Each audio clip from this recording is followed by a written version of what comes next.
We're all set for the next chapter. Yeah, I was just about to come find you. Let's see what it says. Now sprout to life the story's seeds, stirred by wind-born melodies. Then on that breeze the music leaves, fading into distant memories. Seek the place where wind and tale entwine, and once there, make 3 riddles into verse, and 3 melodies into song. For in poetry and song will this story start to blossom. Come on! Another riddle? All that talk about wind and melodies? What do you think the answer could be? Oh! Care to elaborate? Wind? Music? Poetry? Tone-deaf bards gotta know the answer. You mean Lord Barbados? Albedo introduced us when I first arrived in Mondstadt. I mean, someone like me was bound to catch his eye sooner or later. It's better that it's out in the open anyway. Now, how should we track him down?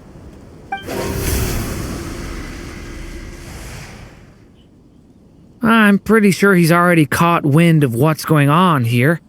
Why don't we just see where the wind takes us? Right. He definitely makes it easy to forget he's a real god sometimes.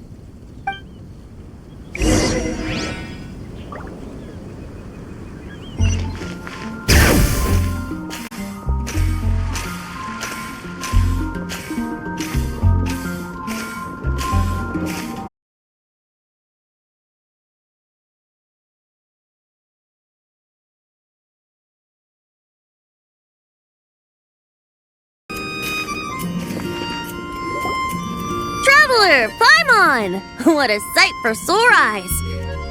And the little dragon from the fairy tale world. I heard your voices calling out to me on the wind. Something about needing help with a riddle? Sorry to disturb you, Lord Barbados. Disturb me? Not at all! To tell you the truth, I'm just as curious about this riddle as you are. Let me take a look.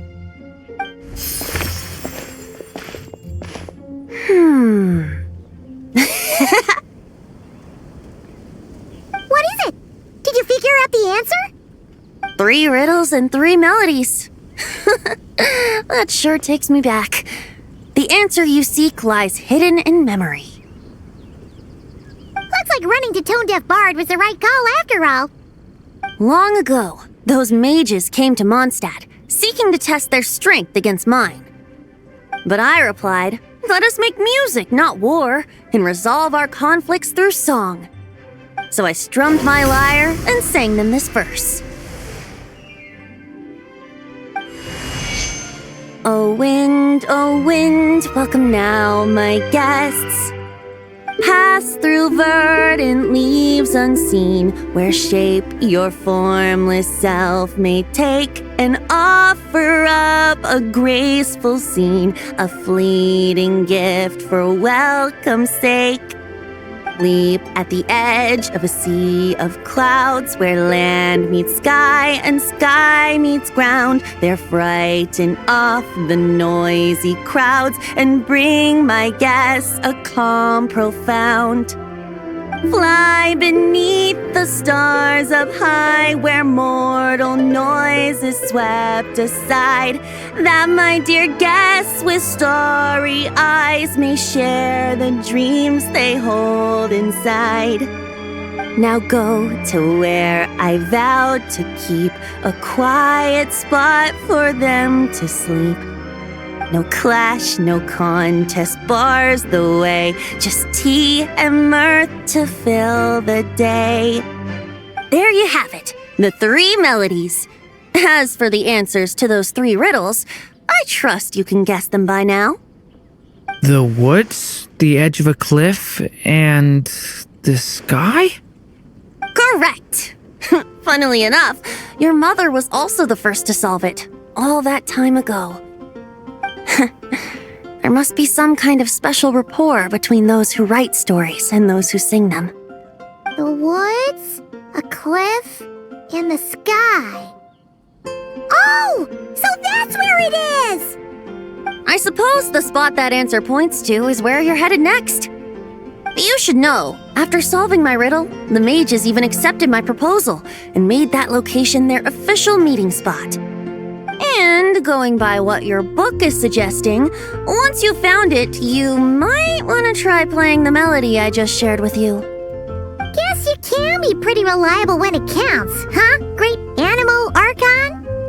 Thanks for the help, Lord Barbados. Still got questions for me, huh? Yeah, you must have read countless tales in your time, being a wandering bard and all.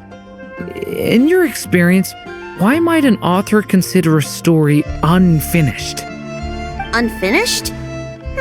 Well, I guess if there's something left to accomplish in the story, or, if the last line goes, "To be continued." Huh? Well, your helpfulness lasted for like 1 second. In all seriousness, I would think the answer to that question lies in your mother's story itself. It's not my place to pry any further. All right then, we should get going.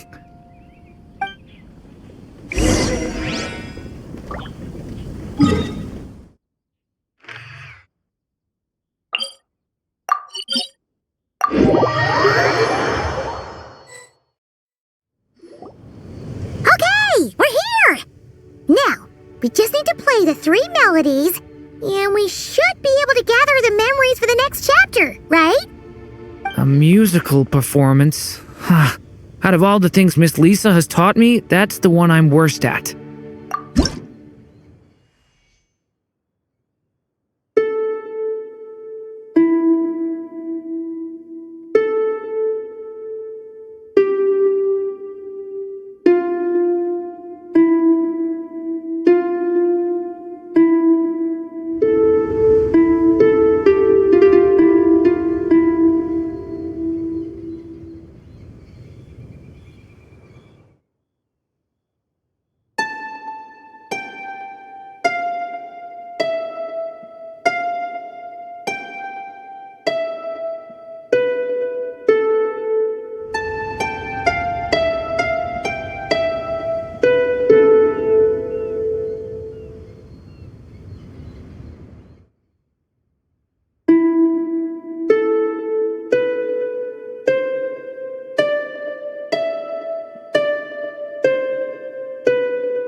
Even a war that shook the world could not halt the witches' gatherings.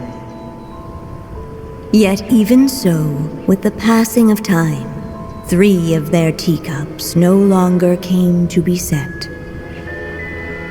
The witches did not linger long in sorrow, for the story witch had brought glad tidings of her own. Born was her dragon child, safe and sound. Her fellow witches offered up their blessings, eagerly debating how to celebrate the child's birth.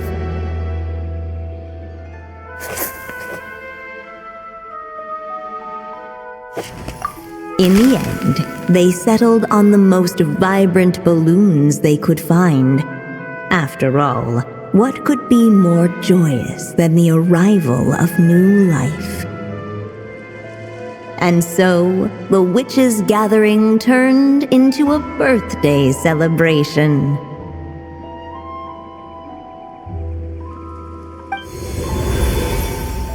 So, we're back in the story world, huh? As if from nowhere, new guests appeared at the witches' table. Perhaps they too had come to celebrate the dragon child's birthday. Yet while everyone else was busy thinking about what kind of gift to offer, these three seemed to have come empty-handed. Hardly the recipe for a warm welcome to a birthday party, now is it? A gift? Hey, what's this all about? We only just found out this was a party. While the guests voiced their complaints and grievances, perhaps they should have been wondering what kind of gift to give instead. So, we need to bring a gift to advance the story? But where are we supposed to get something like that? Perhaps it would be a good idea to have a look around. Why didn't you just say so?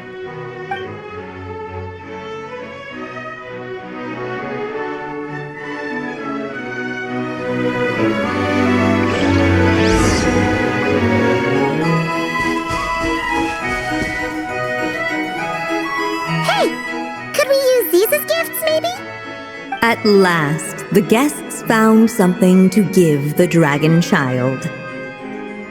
Guess that's a yes then. Which one should we go for? Still, the guests wondered what kind of gift might the little dragon really want. Should they put a warrior's sword in his hand and send him out on an unstoppable quest to save the world? Or perhaps a wandering hero's slingshot and the promise of a life of endless, uncharted adventure. Or maybe even a scholar's tome and the chance to take on all the world's unsolved mysteries. Okay. Wow. That's a lot of pressure all of a sudden. Oh yeah. Technically, we're actually picking a gift for you. So, which one would you prefer? You want me to choose? Wow, this feels kinda special. How come? For as long as I can remember, I've spent most of my time living in the stories my mother created. I always thought my mother had everything written out for me already, just like the toy figures in Constellation Metropole. What I wanted to do with my own future. That's something I've never really thought about. What did I want back then? This is the first time I've ever asked myself that question. Sounds like this is the perfect opportunity to answer it then. It's been a while since you left Simulanka, and after everything that's happened, it might be about time to start thinking about your future. Then let me give it some thought.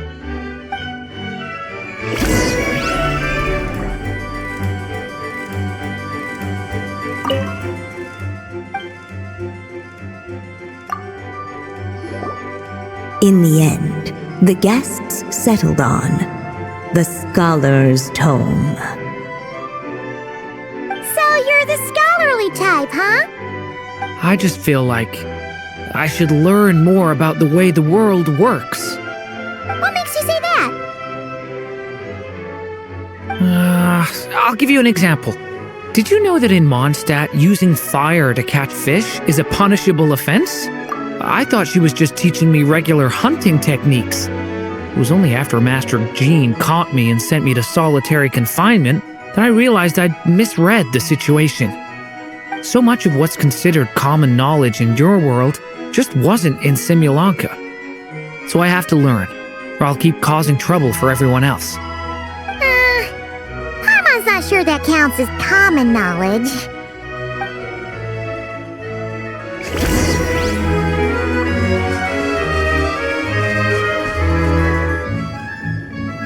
Alright, they should let us in now that we've got a gift, right? Hello there. Brought a gift this time? The newly arrived guest presented his gift, wishing the little dragon a future as a wise and accomplished scholar. Accepting the guest's blessing, the Story Witch invited him and his friends to take their place around the table. Finally, she could introduce them all to her dragon child, telling all in attendance about the moment of his hatching, and of course, the name he'd been given. It was then that the Seer Witch, diviner of the stars, withdrew her gaze from the heavens and turned a sorrowful glance upon the little dragon. You gave him the same name as that evil dragon? That's right. But the life I intend for him shall be very different. What folly to love so blindly. For as you must know, a name is the mirror of destiny itself. He who bears an evil dragon's name must also inherit the fate of its previous owner. His fate has been foretold. Then I'll rewrite it. The witches at the table fell silent, for they knew the Seer Witch's words had never once proven wrong. Yet, just as clearly, they recognized the Story Witch's resolve, for there is scarce a force in this world more fearsome than a mother's love. At last, the Merry Witch stepped forward, dispelling the uneasy silence. So be it. Then we'll all lend a hand. Together, we shall rewrite this child's fate. You mean to defy one of the fundamental rules of this world? I refuse to be shackled by such rules. Besides, this is a witches' gathering, is it not? What could be more fitting a subject for this occasion than to defy them? Oh? Sounds like an interesting experiment. I suppose, were we to succeed in this endeavor, we might bring a touch of wonder to this otherwise dreary sky of stars. The Merry Witch finally talked them all round, just like she had done many times before. Warm and strong as the sun she was, so much so, in fact, that those who her light shined down upon had no choice but to bask in it. And so the witches readied their gifts, 3 marvels of the cosmos. For this child, I shall decipher the ravings of the heavens and lay bare before him the trickery of fate. For this child, I shall leave a formula powerful enough to unravel the very origins of this world, that he may seek another solution for the conundrum of his life. For this child, I shall call upon wondrous magic to make possible his impossible wish. All the Story Witch had was the pen in her hand, yet with the love that flowed from it, she resolved to bring forth a marvel of her own. For this child, I shall leave behind the last story I will ever write, and with it, a path to an ending yet untold. With the witch's blessings given and received, the little dragon's fate at last began to turn. In the midst of the dragon child's birthday celebration, the Seer Witch proclaimed her prophecy. The child had been given the evil dragon's name, and with it, the burden of its fate. But hearing this, the Story Witch vowed to rewrite it all, for such was her love and resolve. And so the other witches offered their gifts in turn, marvels as rare as any in the cosmos. Together, they sought to test one of the fundamental laws of this world, in part to support a mother's love, and in part to sate their own curiosity. Oh, and I almost forgot. Our new guests came bearing blessings of their own. Who knows? Perhaps this extra dash of wisdom might be all the little dragon needs to change his fate.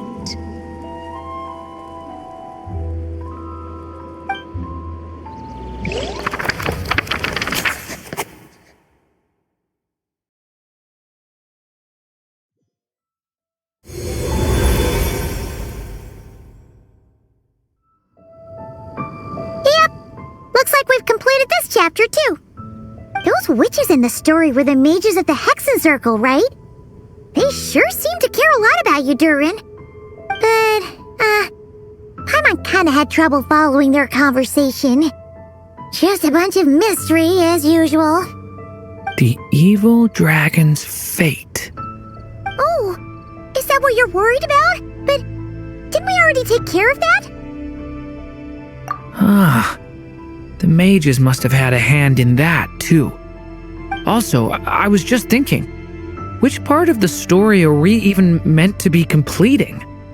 Oh, it feels less like we're filling in the gaps and more like we're adding something new altogether. But we use the ink, right? And the book hasn't given us any more clues, so that must mean our task is complete. At least for now. Yeah, I guess we're doing something right. Maybe I'm overthinking things. It's just, this is my mother's final wish, so I don't want to mess it up. Anyway, thanks for all your help. I'll let you know as soon as the book reveals a hint about the next chapter. Okay then. See you in the next chapter.